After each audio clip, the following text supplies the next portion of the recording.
Assalamualaikum warahmatullahi wabarakatuh. Saya Triani, NPM 121 2018-1. Di sini saya akan menjelaskan ujian studi kasus untuk TS praktikum audit, yaitu dengan mengerjakan modul 3. Jadi pertama-tama di sini kita lihat untuk prosedur auditnya, yaitu di sini untuk PT Subus.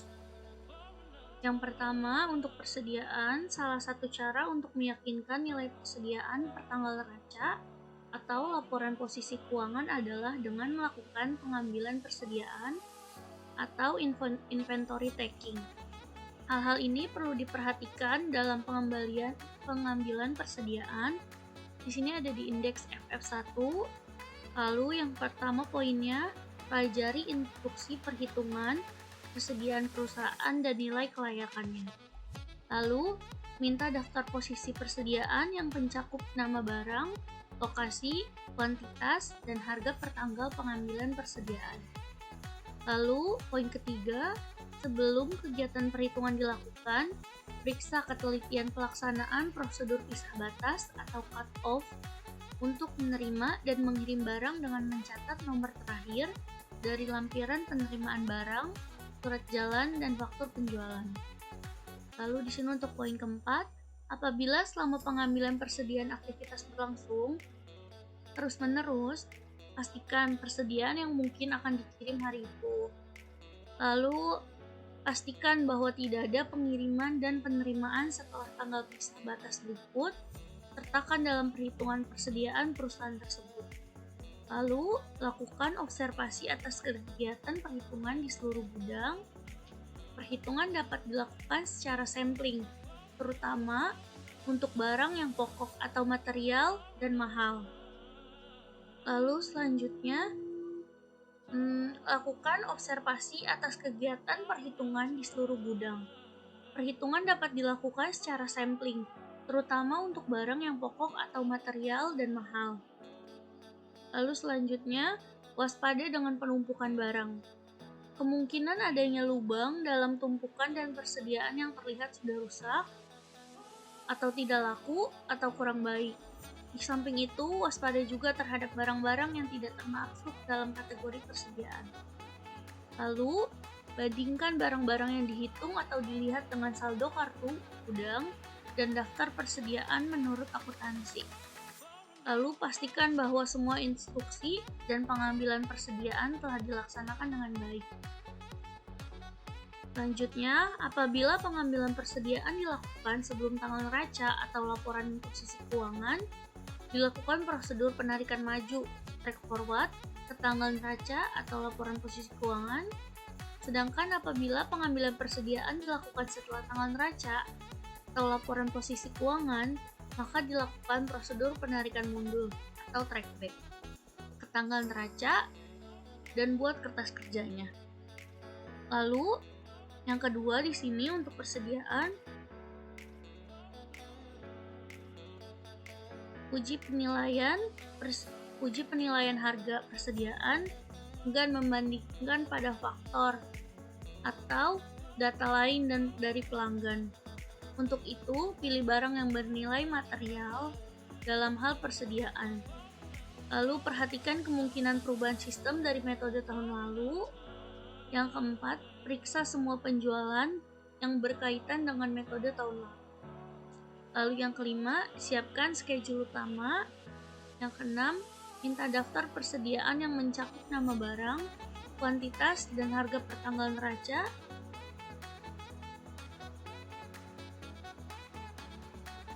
Tanggal neraca dari laporan posisi keuangan serta cocokkan dengan buku besar.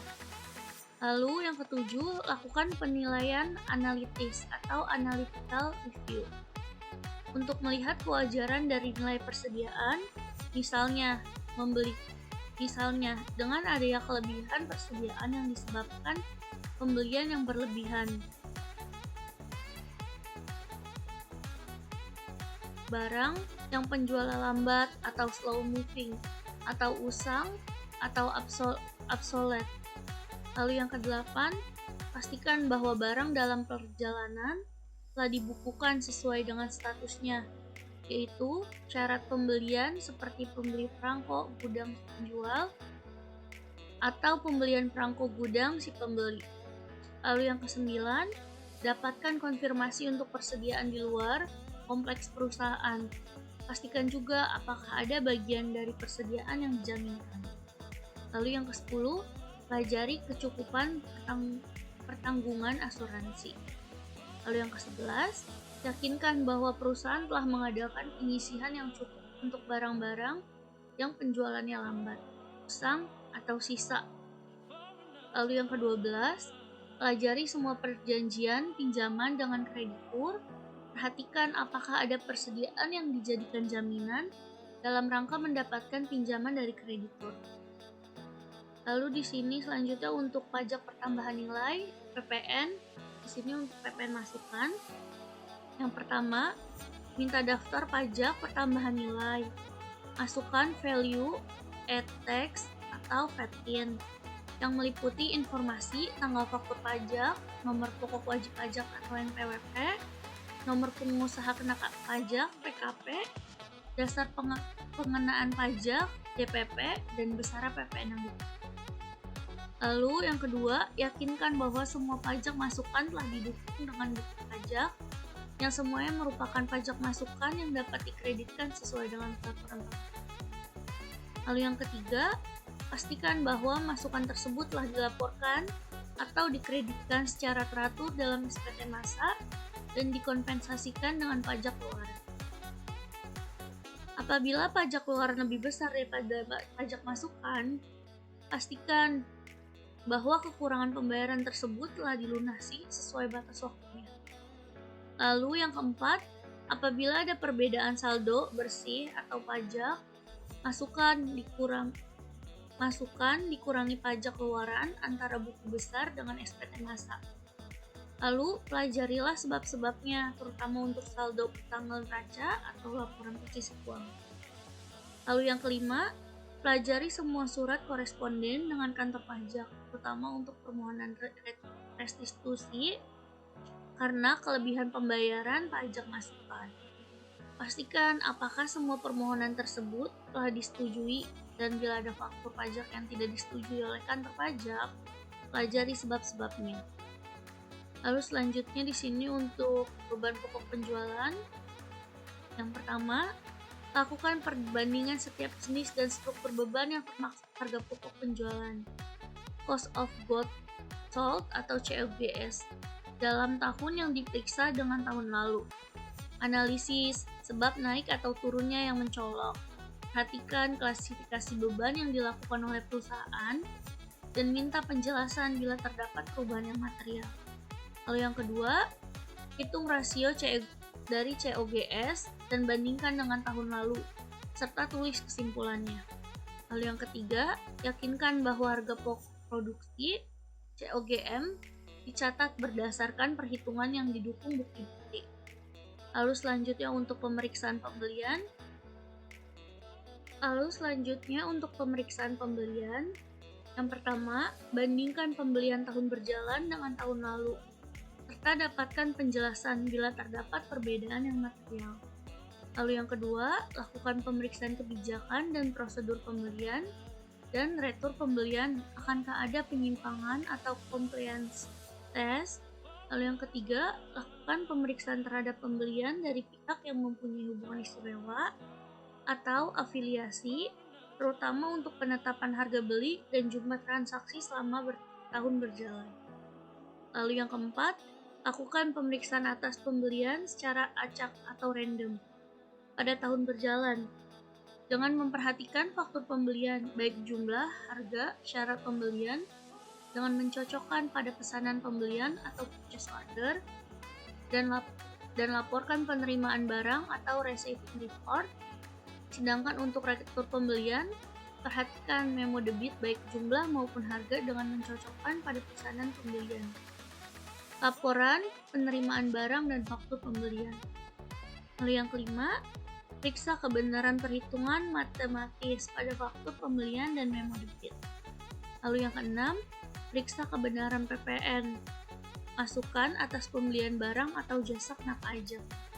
Lalu yang ketujuh, lakukan pisah batas atas pembelian dan retur pembelian selama 7 hari sebelum dan setelah tanggal neraca atau laporan posisi keuangan, dan yakinkan bahwa transaksi telah dicatat pada periode yang tepat. Lalu selanjutnya, catat nomor dan tanggal dari laporan penerimaan barang dan bandingkan dengan yang tercatat pada buku pembelian. Lalu selanjutnya, catat nomor dan tanggal pada laporan penerimaan barang, retur, dan bandingkan dengan tercantum pada buku retur pembelian. Lalu yang kedelapan, apabila pembelian telah dicatat untuk barang yang masih berada pada gudang penjual, maka periksa kontrak pembeliannya. Lalu yang kesembilan, buat kesimpulan dan komentar hasil pemeriksaan. Lalu di sini yang terakhir untuk utang usaha. Yang pertama, minta daftar utang usaha, periksa saldo masing-masing kreditur di buku utang, lakukan rekonsiliasi dengan saldo buku utang.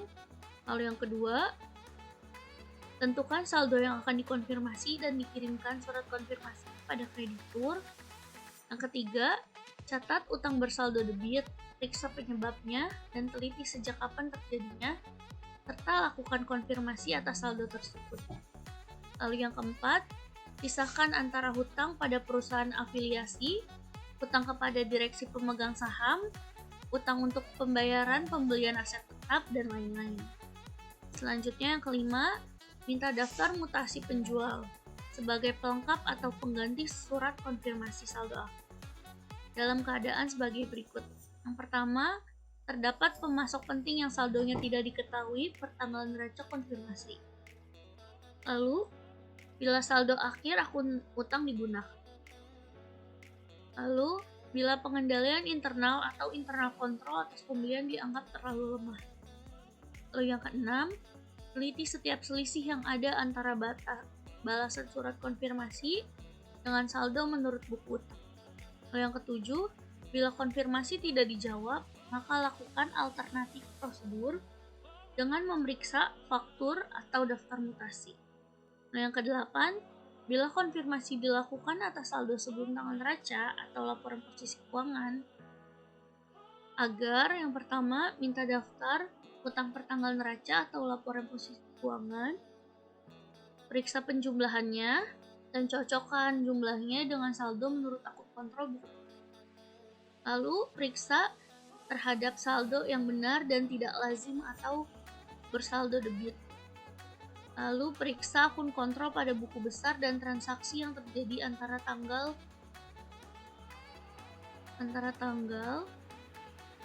yang saldonya dikonfirmasi dengan tanggal neraca laporan keuangan, dan periksa transaksi yang tidak lazim. Lalu selanjutnya yang kesembilan, periksa persoalan yang belum terselesaikan dan selidiki mengapa sampai terjadi persoalan tersebut. Yang ke-10, lakukan tes subsequent payment dan uji pisah batas, tes cut-off untuk pisah batas tanggal neraca atau laporan posisi keuangan. Lalu yang ke-11, buat kertas kerja dan kesimpulan hasil pemeriksaan. Di sini untuk prosedur auditnya, untuk kliennya PT Subus. Di sini schedule-nya, siklus persediaan, pergudangan, dan pembayaran utang usaha. Dibuat oleh Wijaya, diperiksa oleh saya sendiri. Lalu selanjutnya kita ke F. Lalu di sini untuk schedule persediaan dengan klien masih sama PT Subus. Sini ada keterangannya. Persediaan barang jadi per klien pada 31 Desember 2018 ada 1.778.81, lalu persediaan barang dalam proses 290.107.800, lalu persediaan barang baku 520.506.300, lalu persediaan barang penolong 137.843.600 dengan total 2.726.538.700. Lalu di sini untuk saldo per audit pada tanggal 31 Desember 2020 ada 1.762.171, lalu 305.107.800, lalu 500.527.156.300, lalu untuk persediaan barang penolong 126.843.600 dengan total 2.721.27.800. Di sini untuk DR-nya, untuk pareknya ada 15 juta di persediaan barang dalam proses, dan persediaan barang baku ada 8 juta dengan total 23 juta. Lalu di sini untuk pare CR persediaan barang jadi 15.910 dan persediaan barang baku 1.350. Lalu di sini persediaan barang penolong ada 11 juta dengan total 28.260. Lalu di sini untuk catatan pemeriksaannya, kami telah melakukan uji ketaatan dengan memeriksa detail untuk bulan Desember 2018 dan Januari 2019. Kami telah melakukan stock of name pada tanggal 1 Januari 2019. Di sini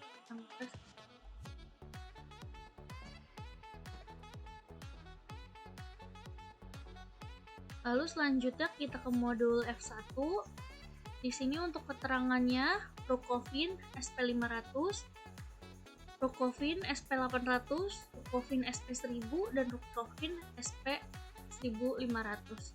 Di sini untuk per kliennya per tanggal 31 Desember 2018 Rukofin SP500 dengan saldo 628.445. Lalu Rukofin SP800 dengan saldo 580.715.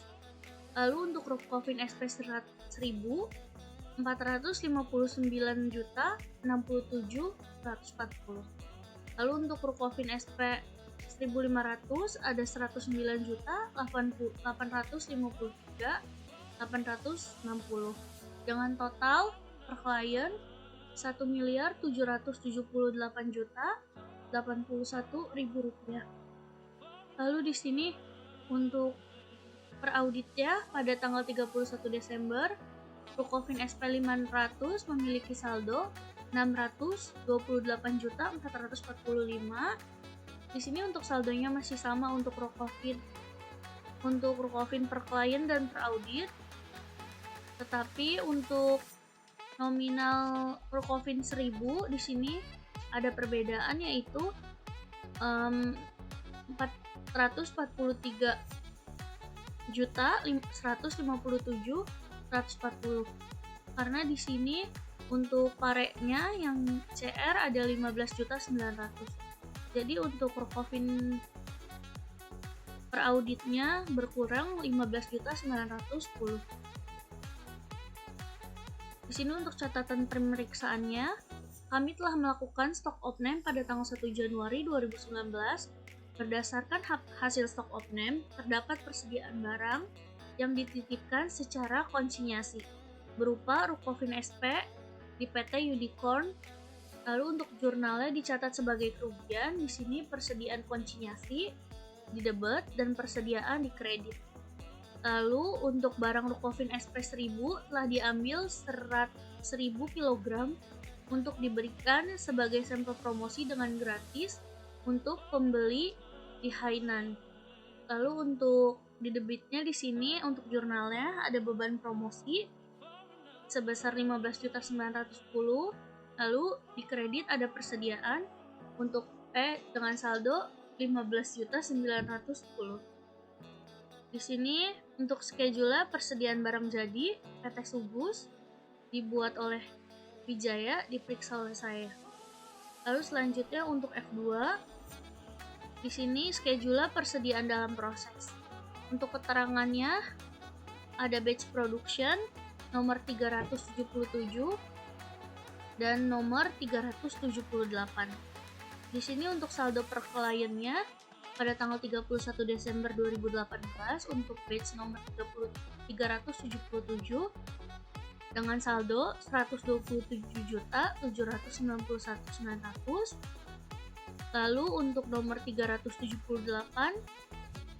dengan saldo per klien 162.315.900 dengan total saldo per klien yaitu 290.107.800 rupiah. Lalu di sini untuk DR di Pare ada berkurang untuk nomor 130 untuk 377, untuk saldo per auditnya berkurang sejumlah 15 juta rupiah yaitu 142.791.900. Mohon maaf, bertambah 15 juta yaitu menjadi 142.791.900. Lalu untuk saldo batch nomor 378 tidak berkurang atau tidak bertambah yaitu tetap sebesar 162.315.900 rupiah. Jadi untuk total per audit pada tanggal 31 Desember 2018 yaitu 305.107.800 rupiah.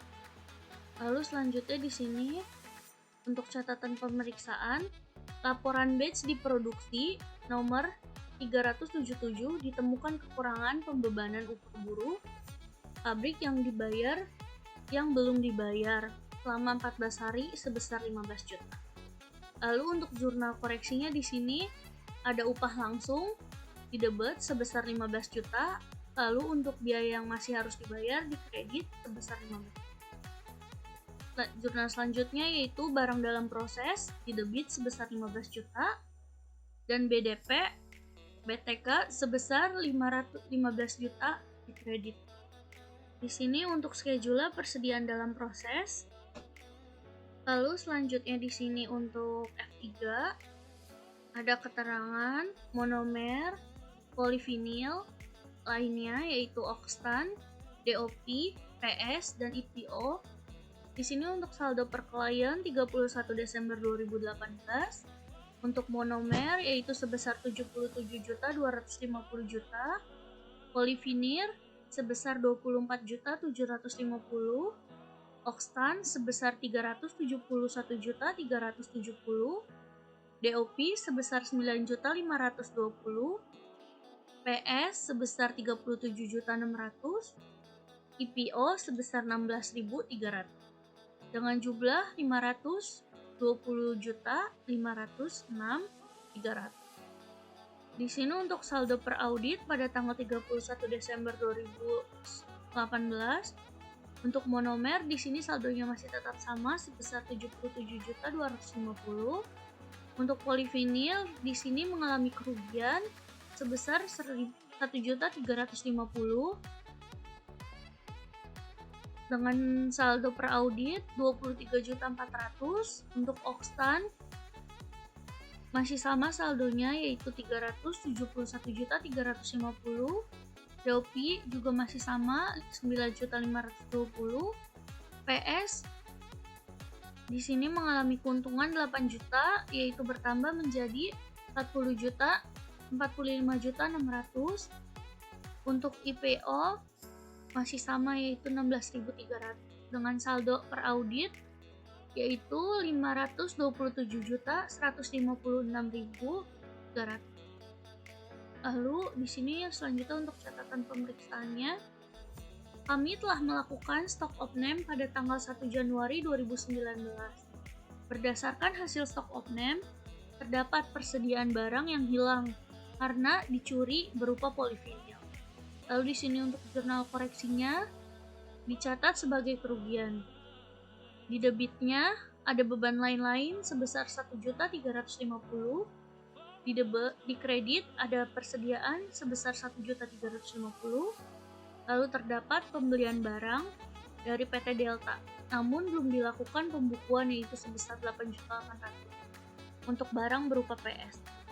Di sini untuk persediaannya di debit 8 juta dan PPN-nya 800.000. Di kreditnya ada hutang usaha sebesar 8.800.000.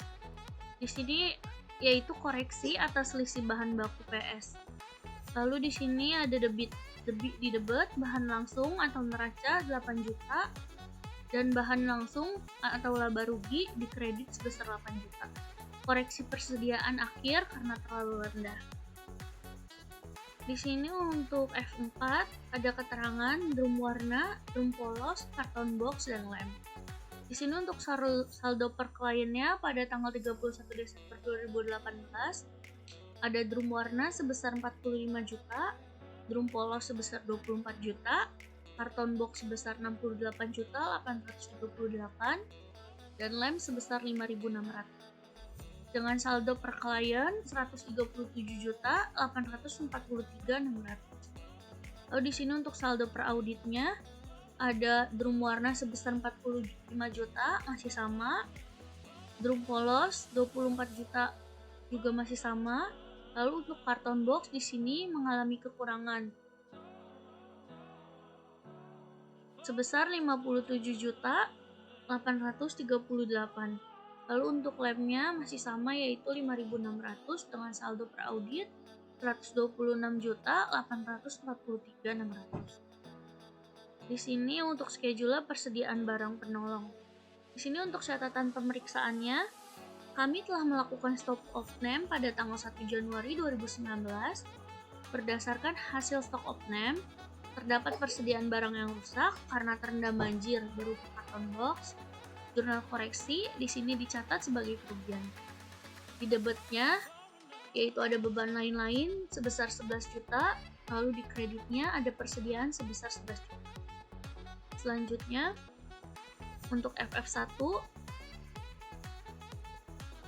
di sini ada schedule perhitungan fisik persediaan. Jadi di sini ada pengambilan persediaan pada tanggal 1 Januari 2019.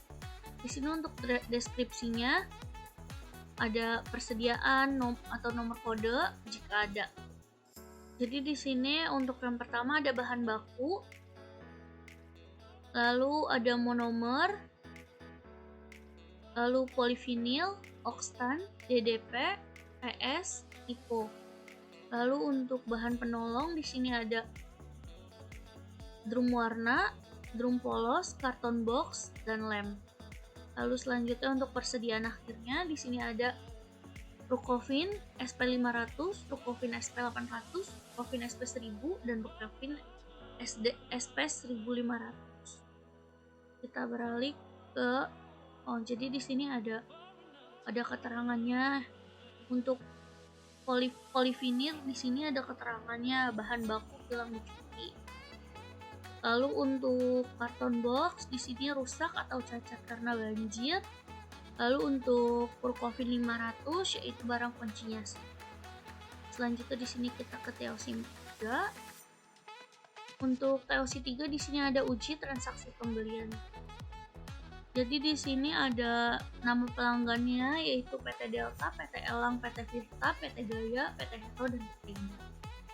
Di sini untuk bukti pendukungnya semuanya sudah ada atau semua PT ini sudah memberikannya. Lalu untuk bukti-buktinya, lalu untuk otorisasi sudah ada semua, voting, buku pembelian, kartu persediaan, dan buku besar. Bisa dilihat di sini semuanya sudah lengkap. Lalu di sini bisa dilihat untuk M1-nya, untuk saldo per auditnya ada 205 juta. Untuk PT Adidas, PT Berkat 501 juta, PT Caraka 264 juta, PT Delta 30 juta 800, PT Elang 30 juta 800, PT Fitra 44 juta, PT Gaya 66 juta, PT Hero 55 juta, dan PT Indah 77 juta dengan total 1.278.900 rupiah. Di sini kita lihat untuk schedule utang usaha, kita lihat catatan pemeriksaannya. Kami telah melakukan konfirmasi pada tanggal 14 Januari 2019 dan subsequent payment sampai dengan tanggal 1 Januari 2019. Dan ditentukan 3 selisih atas nama PT Berkat, PT Delta, dan PT Elang.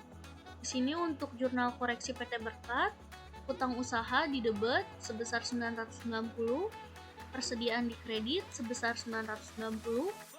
Lalu untuk jurnal koreksi PT Delta di sini ada persediaan di debit sebesar 8.800 dan utang usaha sebesar 8.800 di debit di kredit.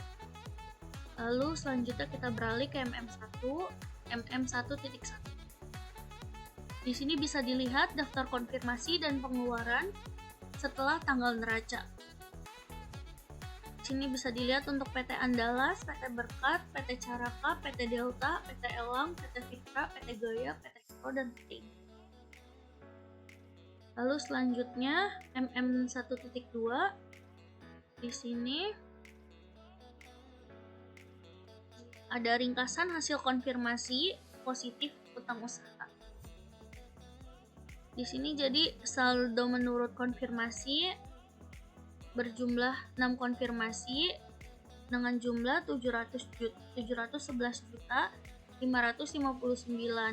berpersentase 56%.